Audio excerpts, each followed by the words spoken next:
Welcome to SkyeTeam's People First with Morag Barrett. Here, we'll be exploring the people side of successful businesses, careers, and lives. We all have a story to share, and there's something to be learned in every story. Join us to learn from authors, business leaders, thought leaders, and people just like you to uncover the latest ideas, resources, and tools to help you become more effective at work and life. As it turns out, the secret to success is cultivating winning relationships. Business is personal, and relationships matter. My guest this week is my friend and colleague, Michelle Tillis Lederman, who has authored 4 books. And the one we're going to talk about today is called The Connector's Advantage. Michelle and I share a similar past. You describe yourself as a recovering CPA. I spent 15 years in banking, and yet now we both focus in leadership development, executive development, and the importance of relationships at work. She has been named by Forbes as one of the 25 professional networking experts to watch, and she has been featured by CBS, MSNBC, got to get those acronyms right, and in the New York Times, Forbes, and Working Mother magazine. So Michelle, welcome. I'm so excited for our conversation today. Thanks for having me on. And yeah, that working mother, I am one of those. Me too, though mine are all 6 foot tall now, and I think yours are still shoulder height, are they? Well, they're taller than me, but that's not saying much. Oh, okay, fair enough. All right. Well, we're here to talk about your 4 books, and we can see the covers on the back, and we're going to talk about The Connector's Advantage. So tell me what inspired you to write The Connector's Advantage? You know, it's actually a follow-up to my first book, The 11 Laws of Likability. And it was really funny because after I wrote the first book, I mean, you know, it's just like birthing a book is more than birthing 2 kids put together. And I was like, never again. You know, my husband's like, why are you writing another book? And I said, I have something I have to say.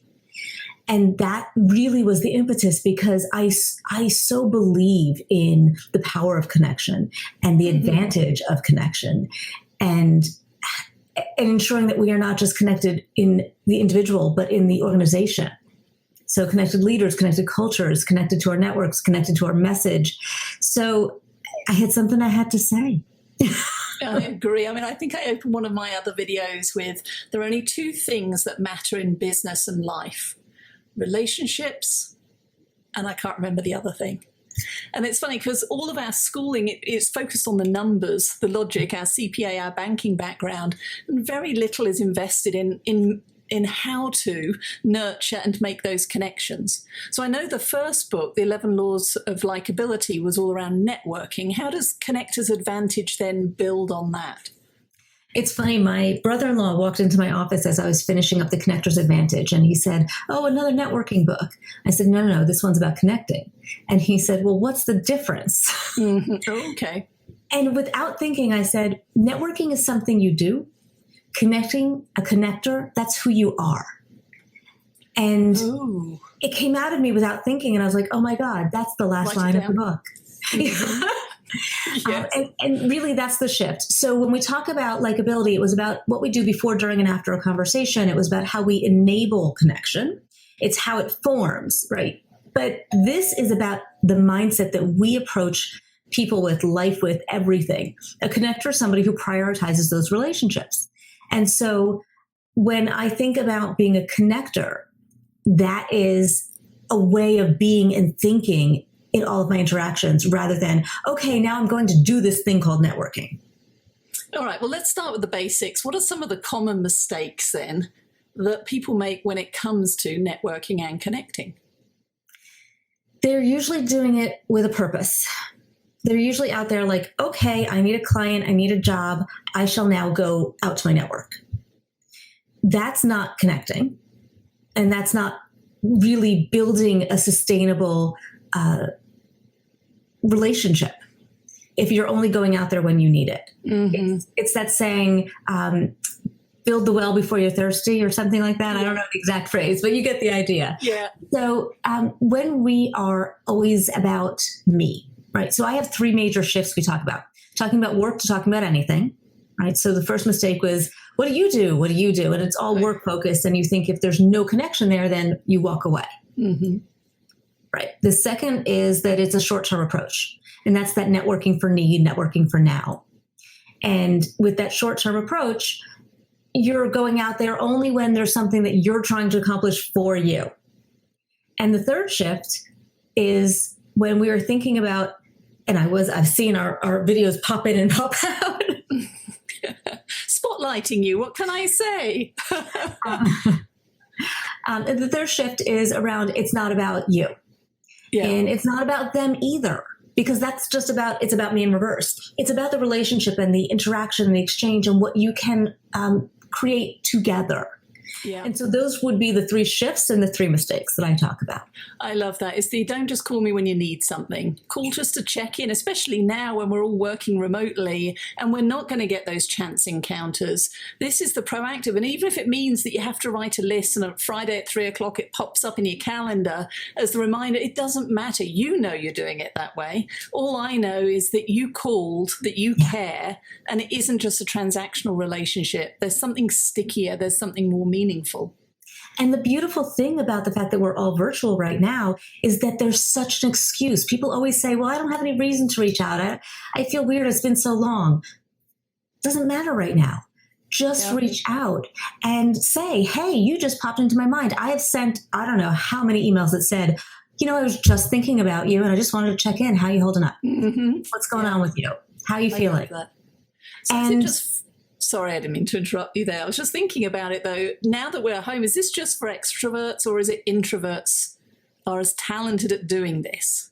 I think this is, I actually think introverts are probably some of the best connectors.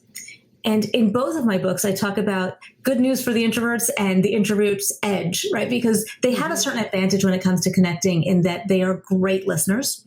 Right, that's a natural skill. So they're able to probe. They've leveraged that curiosity to learn about somebody else.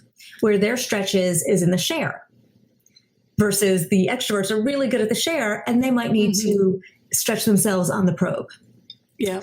But introverts also are better in the one-on-one. And in this virtual world, we're doing a lot more of these one-on-ones where they can enable connection.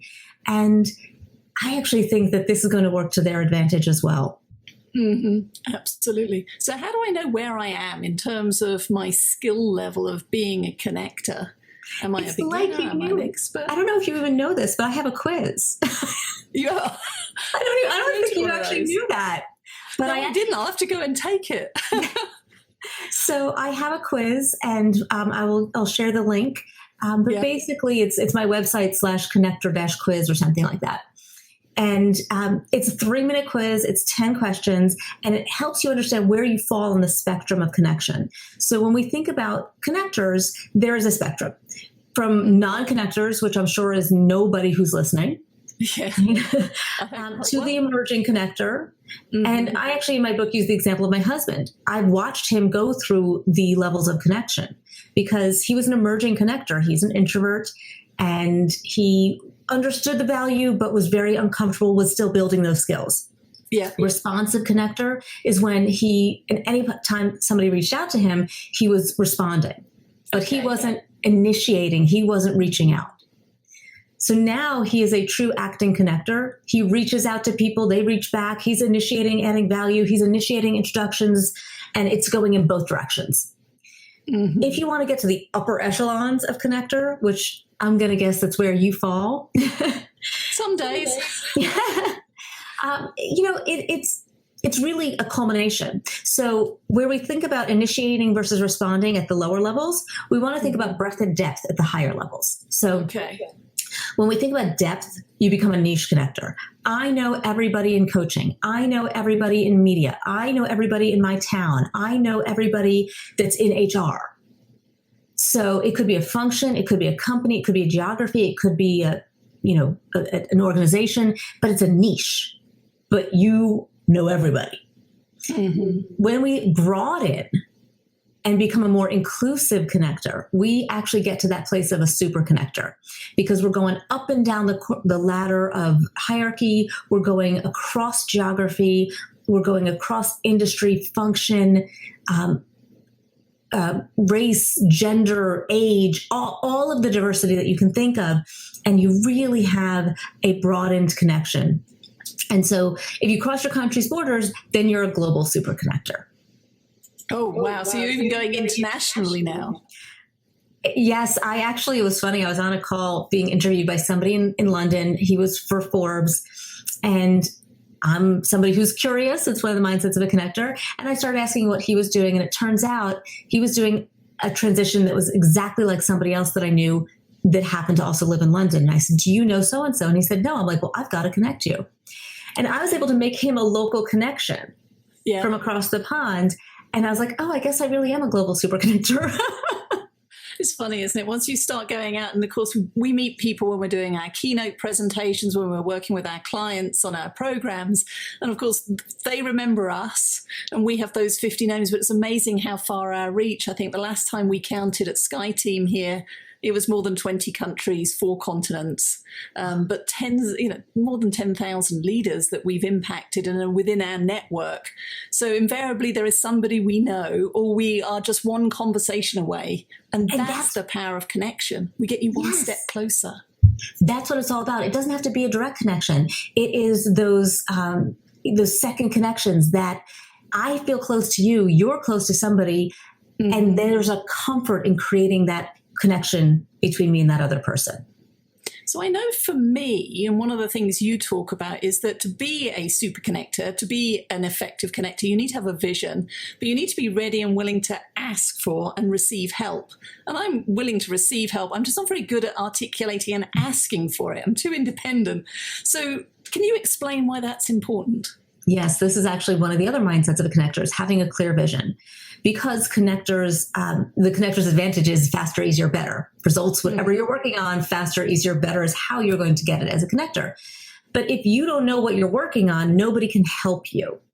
And so you have to have that clarity and be willing to ask for it. So the first part is that clarity. And I want to be clear that I don't know what I'm going to be doing 10 years from now, maybe even 5 years from now. But I know what I'm thinking about in the next year, or even 6 months, or even what's on the front of my mind right now. And so I always teach people to ask, what are you working on? How can I help you? Who do you want to connect with? And be prepared for somebody to ask that question right back to you. Yep. So that's that clarity piece. Now, sometimes they're not going to ask. And I always tell myself and my kids, you don't get what you don't ask for. But it is important in the way you ask. Because, if somebody demands or asks and you're like, yeah, I could say yes, but I don't want to say yes. And I always say, you want to make somebody want to say yes to you. So I don't know if I ever told you the story about trying to return a laptop computer after the, time that you're allowed to. Oh, okay. No, tell me that story. We've all been there, I think. We've all been there. And it was my birthday is around the holidays. And so, when usually you've got like 45 days to return something, when your birthday is December 20th, you don't. No. And they only gave you to January 15th. And it didn't occur to me that I didn't have enough time to test out this new laptop and see if I liked it. And I didn't like it. And I went to the store and it was January 18th and they said, nope. And I said, oh, so any way that you could? He's like, no. I was like, I totally get it. Is there anyone else who maybe could make that happen? He's like, well, I can get you my boss. And I was like, that would be awesome. Tell him I'm nice. Because it's so important that when the boss comes over, they always anticipate, oh, somebody's going to complain when you ask for a manager. So he came over and he said, so I hear you want to return the laptop. He's like, it's after the date. I said, I know. He said, but do you have any magical powers that could make this work? Yeah. And so when you get somebody to smile, when you're being nice, and when you give them the power to choose to help you, it becomes a choice. Yeah. And so the conversation ensued. And of course, what happened is he allowed me to return the laptop. I bought a different laptop. I came back a week later and bought a phone in that store, waved to him saying, I'm getting my phone, and so people have an ability to say yes when they want to say yes, even when it might not fit into the rules. Yep. So how we ask, and we can ask where we make it easy for them to say no. That's an opt-out. We can ask where we make it convenient for them. We can ask where we tell them what's in it for them, why they might want to. And we can ask in a way that's not actually an ask. And I love this one. And I got this from Judy Robinette, who also wrote a book on the topic. But she talks about the non-ask. And I love the non-ask. The non-ask? The non-ask. So this is saying something like, I have a goal of making my book a bestseller. Okay. And then you just shut up and wait. And you see what advice they have for you or what ideas. And if they don't say anything, you might say, any advice, any ideas? What would you do? How did you make your book a bestseller or whatever it might be? Or it could be, I have a goal of hitting, I used to say 100 reviews, but now I broke 100 reviews on the book. So now I'm saying I have a goal of hitting 200 reviews. And they might say, I would love to review your book. Well, Michelle, on that note, I have a goal of 100 reviews on my book. There you go. And so then somebody says, well, I would love to read it. Or, if they've read it, I would love for you to post a review. And so one of the things that we can do is make it easy for them. Mm-hmm. And you might say, Michelle, this part of my book, this chapter really relates to your work. Would you be open to taking a look? And then sometimes that ask becomes smaller. That's called a shrinking ask. Mm-hmm. Instead of read 400 pages when you don't have time, read 40 pages. And then maybe you can say something about that piece of the work. Okay. So should we all aspire to being super connectors or global connectors like yourself? Not necessarily. I mean, I actually am really glad you asked that because I don't think everybody needs to be. I think what you need to understand is that the broader your network, the more diverse your network, the more inclusive you are in your network, the greater the advantage will be. You will be seen as more innovative because you will have such a variety of brains to bounce ideas off of and to get different perspectives and different inputs. You will be able to access different types of resources because there's people that you know that have this skill or that skill or are connected to that person. So it does enable that, but it's not, it's not necessarily something we all need to aspire to. I think if everybody's an acting connector, then we're in a good place. So acting connector is a good place to be. We're all at the moment working from home, so we're not going to the traditional networking or events where we can connect. What advice do you have for somebody who's listening to this, sitting at home? How do I start to connect? All right. So when you're sitting at home, you're thinking, oh, somebody just came into your mind, or, oh, I haven't connected with them in a while. It happens to everybody all the time.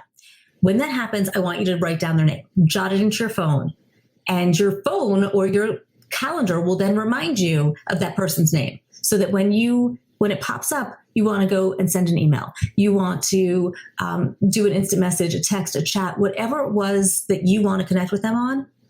Maybe even pick up a phone. Sometimes people are always shocked when they send me an email and the phone number's at the bottom and I call them and they're like, wow, that was, a phone, and when I do an invite, I always do try to do video because there's a greater sense of connection.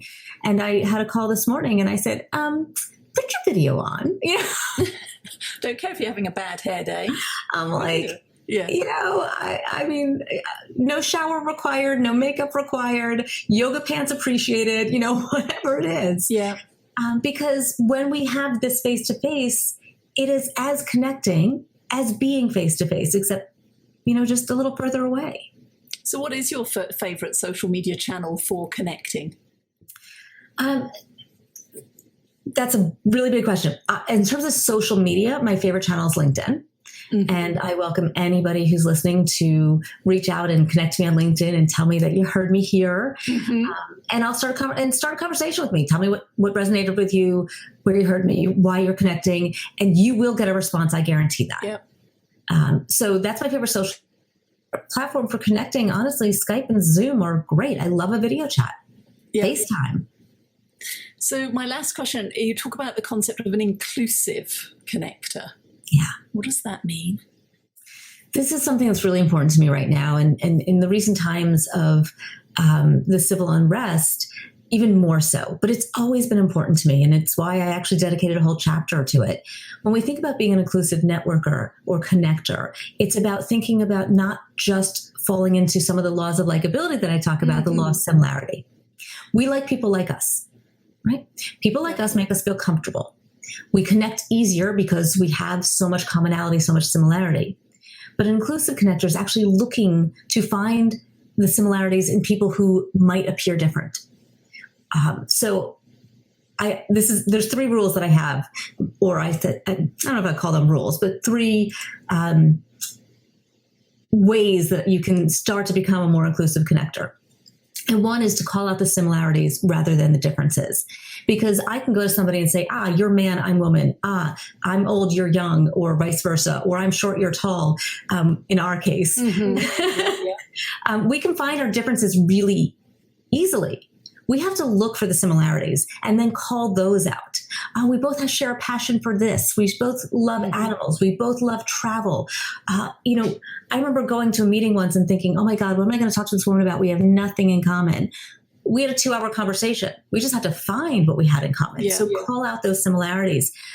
And there's something that a friend of mine, Robbie Samuels, always does that I've started to adopt. It is when you are in environments, look for the person who looks the most out of place and go and connect with them. Have a host mentality. Make people feel welcome. Bring people in. And when we think about being an inclusive connector, I want you to think about the time where you feel that you're out of place, walking into that place where you don't know anybody, or that you feel that you might have a different background or a different appearance or a different knowledge, and you're not sure you belong. Yeah. Find your inner unicorn and what that feels like. Because when we connect to one person, that's where it all starts. And during all of the civil unrest, we want to make a change. We want to have an impact. We want to support. But you start by doing it one-to-one. And that's why the imagery of the policeman hugging people and taking a knee and listening had such a profound impact, was because it was one-to-one. Yeah, and that's where it starts. I love that. I think that's so powerful. That's the connector's advantage, isn't it? Relationships are built one conversation at a time, but relationships are nurtured and grown one person at a time. So we have to be thoughtful and deliberate. Thank you, Michelle. I really enjoyed the conversation and learning more about both books. We managed to talk about both in this conversation. So for people who are listening to this, how can they get a hold of you? How can they get copies of the book? Well, I welcome everybody reaching out to me. The best place to start is my website, which is pretty much the name that you see in the corner, MichelleTillisLederman.com, just as you see it. And from there, you can get to my YouTube channel, you can get to my blog, you can find all my social media stations, the Facebook, the LinkedIn, the Twitter. The Facebook is not the friend one, though, because you don't need to see my hair in the 80s. And, really connect with me. I love to hear from people. All right. Well, Michelle, wishing you ongoing success. Look forward to our next conversation, and please stay well. And stay connected. Thank you so much for joining Morag today. If you enjoyed the show, please like and subscribe so you don't miss a thing. If you learned something worth sharing, share it. Cultivate your relationships today when you don't need anything before you need something. Be sure to follow SkyeTeam and Morag on LinkedIn, Facebook, Twitter, and Instagram. And if you have any ideas about topics we should tackle, interviews we should do, or if you yourself would like to be on the show, drop us a line at info@skyeteam.com. That's SKYE team.com. Thanks again for joining us today, and remember, business is personal and relationships matter. We are your allies.